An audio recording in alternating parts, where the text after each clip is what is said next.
Welcome to our simple entry tool introduction video for Finale Notepad 2010. Once you open the program, you will get the document setup wizard. Go ahead and enter a title. And the composer, always include your name as composer or arranger,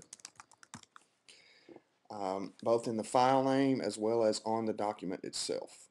And for now, I'm just going to leave all the settings as they would be just for the purposes of the tutorial. To start, I'm just going to leave keyboard, piano. Go ahead and hit add to add a piano staff to our score. Hit next. We'll do 4/4 and C major. We will change to B flat major, which is a good instrumental key, pretty much the basic instrumental key. Go ahead and hit finish.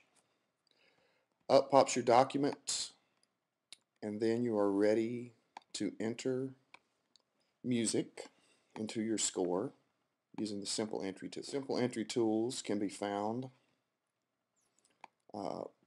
There's a main palette, which you see here as I'm adjusting it.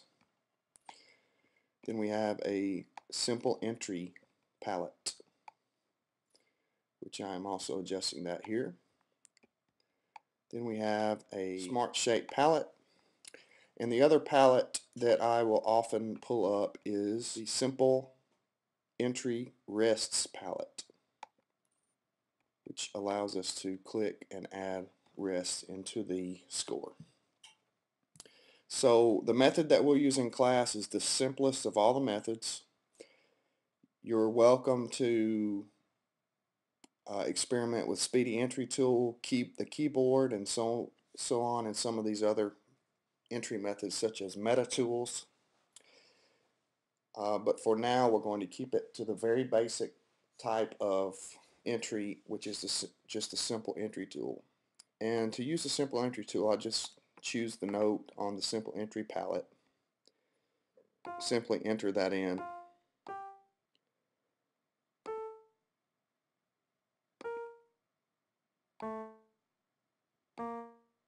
Like so. In order to enter a rest,